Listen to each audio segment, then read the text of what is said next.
Warahmatullahi wabarakatuh. Shalom, Om Swastiastu, Namo Buddhaya, Salam Kebajikan. Halo semuanya. Jadi kali ini aku akan membahas materi tentang rekonsiliasi bank. Nah, sebelumnya aku akan memperkenalkan diri aku terlebih dahulu.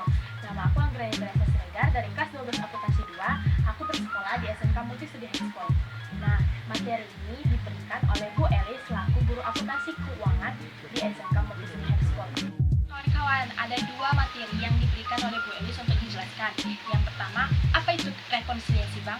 Yang kedua, faktor-faktor apa saja yang menyebabkan terjadinya perbedaan pencatatan antara pencatatan oleh perusahaan dan pencatatan oleh bank. Nah, pertama, saya akan menjelaskan apa itu rekonsiliasi bank.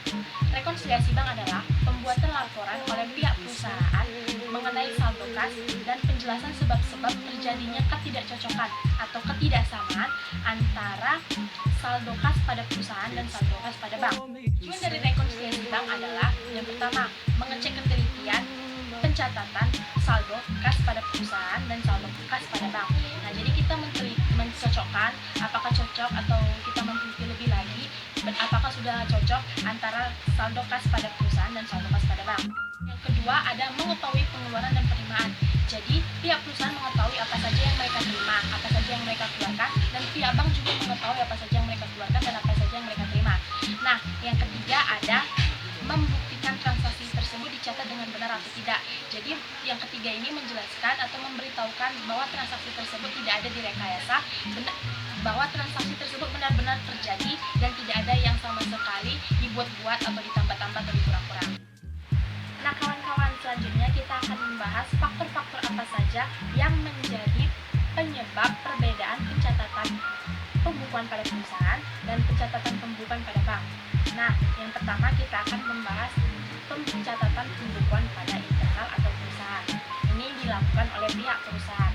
Yang pertama, transfer pada bayar yang tidak dicatat oleh pihak perusahaan. Nih, misalnya, perusahaan kita memiliki janji dengan perusahaan B untuk penerimaan hutang yang sudah dijanjikan. Perusahaan kita dengan perusahaan B berjanji perusahaan B akan membayar ke kita pada tanggal 20, tetapi mereka membayar pada tanggal 10 dan tidak sama sekali mengkonfirmasi ke kita bahwa mereka sudah mentransfer uang atau sudah membayar hutangnya kepada kita, sehingga pada pihak bank sudah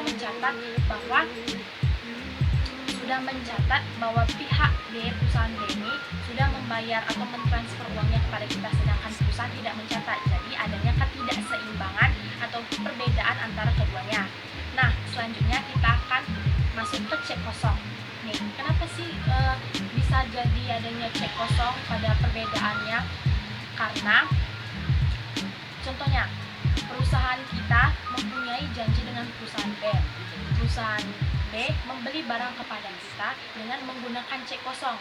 Cek kosongnya diantar ke kita, tetapi pada saat kita ingin mencairkan ternyata giro yang tersisa pada saldo di rekening koran tersebut sisa 9 juta.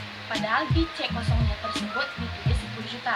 Jadi pas kita ingin menarik atau mencairkan dananya, terjadilah tolakan oleh bank yang seharusnya dana tersebut masuk, tetapi dikeliring oleh bank jadi dikeluarkan lagi oleh bank.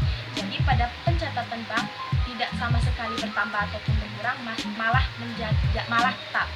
Nah, pada perusahaan bertambah karena perusahaan tersebut memberikan cek tetapi tidak mengetahui bahwa gironya sudah berkurang. Nah, selanjutnya ada biaya administrasi. Kenapa sih biaya administrasi itu? Nah, pada biaya administrasi ini biasanya bank yang menentukan, tetapi pihak perusahaan tidak mengetahui bahwa biaya administrasi pada perusahaan kita sudah ditulis atau sudah didebetkan oleh pihak bank, sehingga pada pencatatan pembukuan kita tidak terdapat yang namanya biaya administrasi, tetapi pada rekening koran pada bank sudah tercatat adanya biaya administrasi, sehingga adanya perbedaan yang seharusnya biaya perusahaan ini berkurang karena biaya administrasi, tetapi cuma hanya pada bank sajalah yang berkurang pencatatan pembukuannya karena biaya administrasi tersebut. Jadi adanya perbedaan antara keduanya atau ketidakbelesan antara keduanya. Nah, selanjutnya yang keempat adalah pendapatan bunga. Pendapatan bunga merupakan pendapatan lain-lain yang diterima oleh perusahaan karena menabung. Nih, pendapatan bunga yang terjadi karena apa? Karena pihak bank sudah mencatat pendapatan bunga yang diperoleh oleh si perusahaan tersebut, tapi perusahaan tidak mengetahui karena perusahaan tidak mengetahui perhitungannya menurut suku bunga yang diterima. Jadi otomatis pada pembukuan di bank atau rekening korannya bertambah, sedangkan pembukuan pada pihak perusahaannya sama sekali tidak bertambah atau masih tetap. Nah kawan-kawan, ada juga faktor lain yang menyebabkan terjadinya perbedaan pencatatan pada pembukuan perusahaan dan pembukuan bank. Nah, ini biasanya disebabkan adanya kelalaian atau kesalahpahaman atau salah catat oleh pihak accounting. Misalnya pihak accounting ternyata sudah melakukan setor tunai, tetapi pihak accounting lupa untuk mencatatnya. Sedangkan pada bank sudah mencatat bahwa pihak perusahaan sudah melakukan setor tunai, sedangkan pada perusahaan tidak mencatat sehingga adanya ketidakseimbangan atau tidak sama. Nah, selanjutnya kita bahas yang pada rekening koran atau bank. Pada rekening koran atau bank ini dicatat oleh pihak bank. Itu hanya ada dua yang menyebabkan terjadinya perbedaan. Yang pertama, setoran dalam perjalanan. Nah, setoran dalam perjalanan ini terjadi karena adanya perbedaan.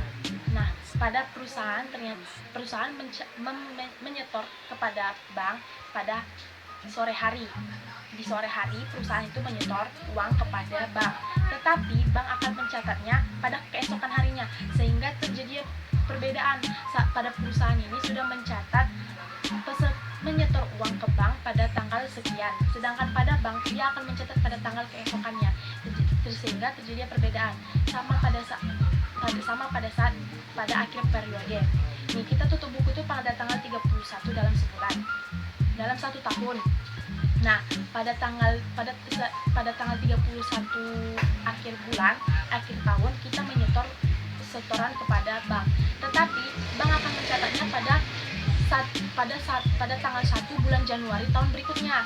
Nah, seharusnya kita sudah melakukan tutup buku pada saat itu, karena ada perbedaannya pencatatan pembukuan dengan bank dan perusahaan.